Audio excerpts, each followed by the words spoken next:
Meio-dia e 2 minutos pelo horário de... Daqui! Do Morumbi, de São Paulo. O nosso fuso do Morumbi. Meio-dia em Brasília, meio-dia e 2 minutos aqui no Morumbi. A gente tá sempre 2 minutos e agora 2 minutos e 30 segundos, mas tudo bem. Continua a sua fala, Felipe Bueno. A minha fala é a seguinte. Qual é a hoje sua fala? É terça-feira, hoje é dia 13 de agosto de 2019 e eu, Felipe Bueno, já estou por aqui. E este maravilhoso aqui do meu lado, também está por aqui. Ela não está por aqui. Ela não está por aqui.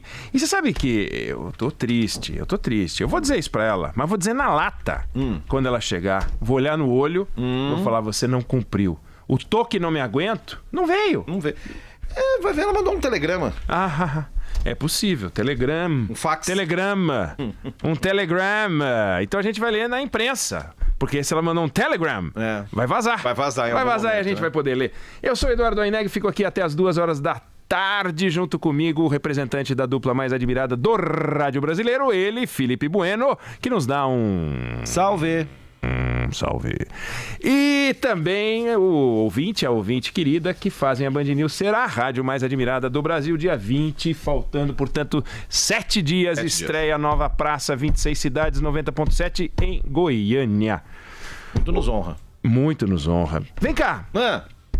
Quando a gente olha os números que estão saindo da economia, são preocupantes, né? Sim. Vamos combinar que são preocupantes. São. O Brasil vai crescer 0,8 esse ano, a gente tem 12% de desemprego, produção industrial, produção industrial 0,19. 0,19 é zero, não é 19. 0,19 é só para dizer que não é zero, mas é zero.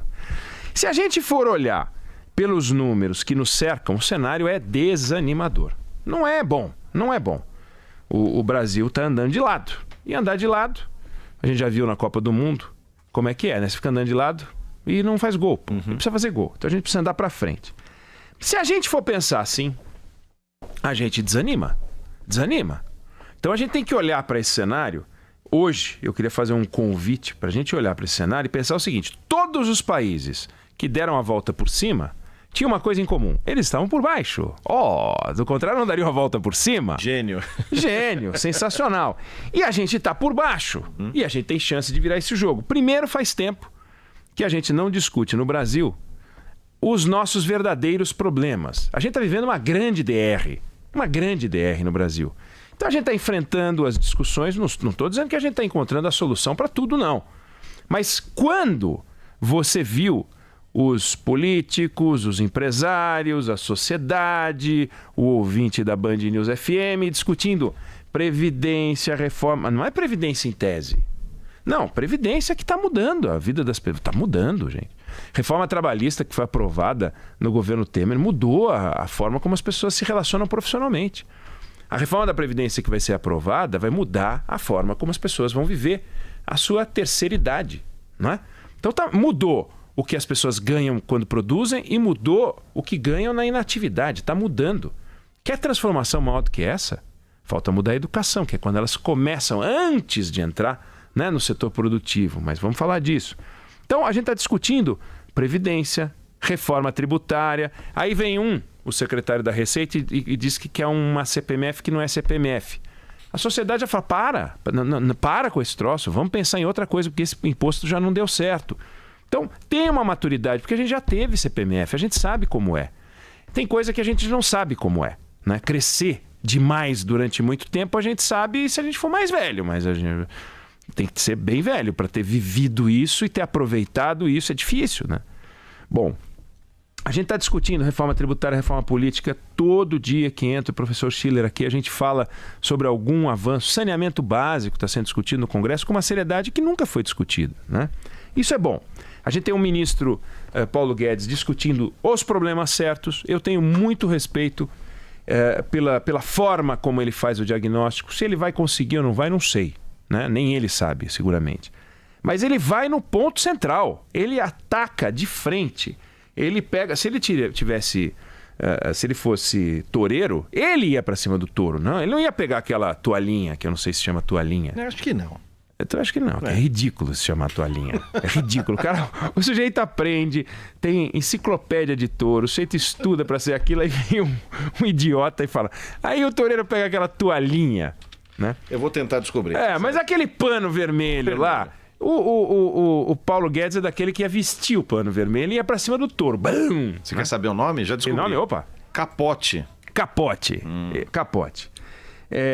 Bom, agora o nosso maior problema chama-se o Estado brasileiro. É a conclusão que ele já falou várias vezes, é a conclusão que a gente já tirou várias vezes também, porque a gente produz PIB, eles comem PIB. É assim que funciona. A gente faz PIB, eles comem PIB. A gente faz não muito PIB, eles comem muito PIB. A gente faz muito PIB, eles comem mais PIB ainda. Eles estão sempre comendo PIB, né? Então a gente precisa cuidar da nossa parte. A Confederação Nacional da Indústria soltou um estudo mostrando, por exemplo, só na indústria, a gente precisa qualificar 10 milhões de trabalhadores. Você sabe quantos trabalhadores tem na indústria? Até 2023, tá esse número. Tem 8 milhões. Até 2023. Mas tem 8 milhões de trabalhadores na indústria. Ou seja, é mais que todos os que estão trabalhando e os que vão entrar. Porque, porque o que tem não é suficiente. Né? De qualidade, de treinamento, para enfrentar os novos desafios que virão aí. Se a gente começar a produzir, a gente precisa produzir mais com menos.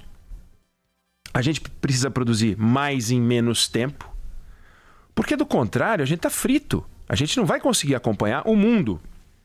Eu costumo dizer, e quero repetir, o mundo não fica esperando o Brasil entrar no jogo. A gente não pode perder para o WO, mas o mundo vai tocando. Tá todo mundo investindo. Você acha que só a gente está falando em inovação, tecnologia, reformas? O planeta está discutindo reforma. Agora mesmo está tendo uma greve de caminhoneiro em Portugal, está tendo confusão de previdência em tudo que é lugar. O mundo está se mexendo e a gente está se mexendo também. A diferença entre as velocidades é que vai definir a nossa chance. Então a gente precisa melhorar para o lado de cá. Enquanto o Estado vai discutindo a vida deles lá, a gente tem que começar a pensar na nossa vida aqui. O que é isso? A gente precisa importar mais máquina, a gente precisa importar mais robô, a gente precisa ter mais tecnologia, a gente precisa disputar os mercados mais sofisticados. Eu vou dar um exemplo.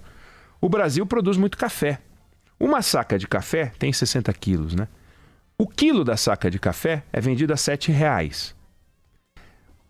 O quilo daquele cafezinho de máquina vendido em cápsulas de 5 gramas é vendido a R$400. Ganhar dinheiro é estar mais perto do R$400 o quilo de café do que R$7 o quilo de café. Esse é o nosso jogo. É disso que se trata. Quanto mais perto do quilo de café caro a gente tiver, em todas as áreas, melhor a gente vai ser. Quer ver um outro exemplo interessante? E a gente sempre pensa, não, essas coisas envolvem muita sofisticação. Tá bom. O carro mais vendido do primeiro semestre de 2019 foi o Chevrolet Onix. Ele pesa 1 tonelada. Ele vale R$45 mil. Tem de 43, tem 50, mas a partir de R$43 mil. Arredondando 45. Vamos deixar 45. Aí você vai ao supermercado e vê lá, mussarela fatiada, pacote 200 gramas. 200 gramas. É vendido por R$8,50 a embalagem. 1 tonelada desse queijo sai R$42.500. Então você pega o leite, faz um queijo mussarela, fatia, coloca em embalagens de 200 gramas e você tem um preço de um carro por tonelada. Igualzinho, R$42 mil. Então não precisa só fazer indústria automobilística para você ganhar R$45 mil a tonelada. Você pode fazer queijo fatiado. E você pode fazer... Eu estou falando de um queijo fatiado, um mussarela básico de supermercado, de marca básica. Eu não estou falando de um queijo premium feito com a vaca que dorme ouvindo Beethoven, misturado com blend de queijo de cabra das montanhas de Minas Gerais. Não é nada disso. Imagina o quanto que você consegue vender a tonelada desse queijo premium e do vinho premium. Com selo de autenticidade de uma região. Exatamente. E o azeite que a gente está começando a fazer e essas coisas. Cachaça, né, que tem Exato. Aqui. Não precisa ser só coisa do outro planeta. Bom, aí vamos lá. Como é que a gente ganha dinheiro hoje no Brasil? A gente ganha dinheiro com commodity. Commodity. A gente vende muita commodity. Minério de ferro, petróleo, os produtos agrícolas. Tem várias vantagens de você vender commodity. A maior delas, commodity não sai de moda. Não tem essa. Commodity agora está em um farolzinho diferente, gola rolê. Commodity é commodity, soja é soja, né? Não tem a soja safra. Quer dizer, tem safra. Mas não tem o modelo 2016 que vai sair de linha e agora está em promoção. Vai chegar o modelo 2017. Então, você sai vendendo, larga escala. Mas olha só, 1 tonelada de ferro é vendido a R$300 hoje. O minério de ferro é uma indústria de números gigantescos, né? Você tem que vender 350 milhões de toneladas, que é o que a gente vende. Esse ano acho que vai ser 390, quase 400 milhões de toneladas para ganhar dinheiro, porque R$300 a tonelada. Aí você tem aqueles caminhões que tem 8 metros de altura, 4 só de pneu. Você já viu? Todo mundo já viu esses caminhões gigantes. Os navios têm 340 metros de comprimento no porto. Imagina 340 metros, uma quadra, um quarteirão, seja lá como as pessoas chamam, de um bairro comum, pode ter 100 metros. Imagina 3 quarteirões e meio é um navio daqueles. Os trens que levam esse minério de ferro chegam a ter 3,5 km. Isso é assustador. Eu já vi um passando do meu lado. Isso é assustador. De Minas para o Espírito Santo. Pronto. 3,5 km. Não para de passar. São vários carros, várias locomotivas puxando 3,5 km de trem. Tudo isso porque é R$300 a tonelada. Então você tem que ter muita tonelada. Tudo é tudo caro. A logística é cara. É trilho caro. É porto, etc. Aí vamos lá. 1 tonelada de iPhone, 18 milhões de reais, Felipe Bueno.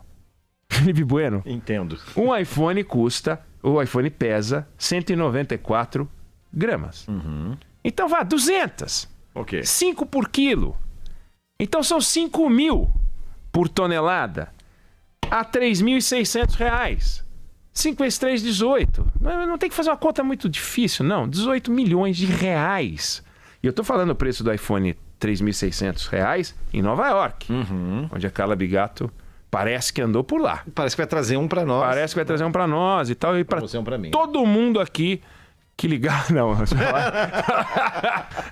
18 milhões de reais 1 tonelada de iPhone. E R$300 1 tonelada de minério de ferro.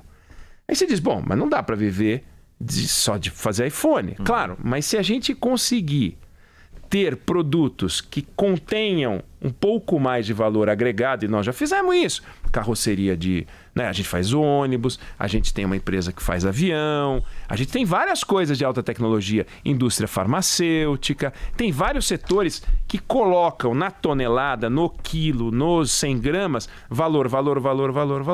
Resultado, você contrata mais cientistas, você contrata mais engenheiros, você contrata mais pessoas de uma formação mais elevada, né?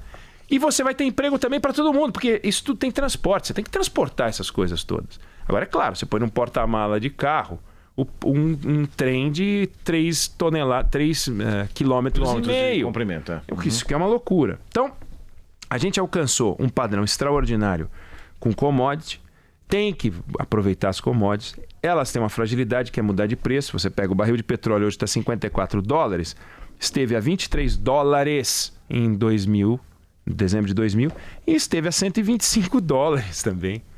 E conforme o preço do petróleo, certas coisas ficam econômicas ou antieconômicas. A $23 você fura o pré-sal, não vale a pena. Agora, se você fura o pré-sal a $54, já vale a pena. Imagina furar 125. Por isso que o PT fez aquela loucura. Por isso que a Venezuela fez a loucura com o barril a 125. Quando o barril desabou, ruiu o sistema. Porque era fake. Era baseado num preço que é o mercado que determina. Agora, os produtos de valor agregado mais alto, o cafezinho de cápsula de 5 gramas, não varia. Você não vê a cotação do dia. Você não conversa com a Carla Bigato. Você conversa todo dia com a Carla Bigato sobre quanto está o dólar, quanto está o euro. Sim. Porque varia todo dia, mas você nunca falou quanto é que está a cápsula do cafezinho X ou Y, né? Então, as nações mais desenvolvidas trabalham com produtos mais elaborados. A gente tem que buscar esses produtos mais elaborados. Para isso, a gente tem que ter mais educação. Você pega a pauta de exportação da Alemanha, é reator nuclear, caldeira, máquina, aparelho, automóvel, trator, material elétrico. Pega a nossa, o agro que brilha. E é o agro que brilha. E a indústria andando a 0,19, né? A indústria nacional perdendo espaço, a inovação limitada. Uma pesquisa feita pela CNI, outra pesquisa da CNI, mostrou que o principal estímulo para o empresário é a possibilidade de competir. Por que ele vai inovar se ele não vai conseguir competir e ocupar espaço? Então, num país burocrático, cartorial, regulamentado, com baixo nível educacional, baixa produtividade, qual estimula a competição? Nenhuma. Então, para a gente poder... e a materialização disso são esses rankings internacionais que a gente vê todo o tempo, né? Os rankings de competição para ver... Pega o número de patentes no Brasil, por exemplo. A gente registra em um ano o número de patentes que o Reino Unido registra em um mês, a Coreia do Sul a cada 20 dias e os Estados Unidos toda semana. Então, enquanto a gente discute uma política mais baixa, a Terra vai continuar girando em torno do Sol.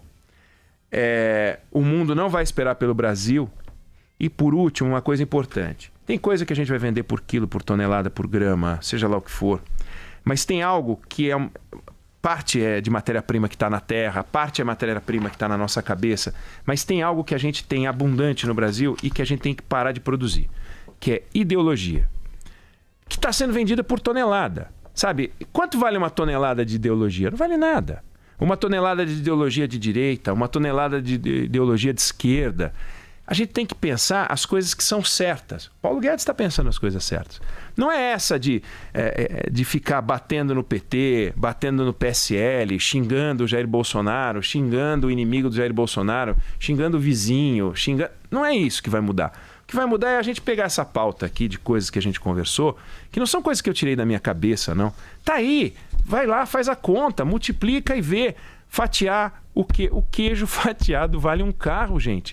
Uma tonelada, pega o carro, põe 200 gramas de carro, 200 gramas de queijo, uma tonelada de queijo, uma tonelada de carro. É o mesmo preço. Então a gente tem que correr para ser cada vez mais produtivo, para a gente ter mais valor agregado. É um assunto importantíssimo e a gente não pode esperar o Estado. Agora, o Estado tem que parar e a gente tem que cobrar deles que façam as transformações e vamos parar de querer vender ideologia. Vamos vender produto, vender serviço, vender o Brasil. É isso que interessa.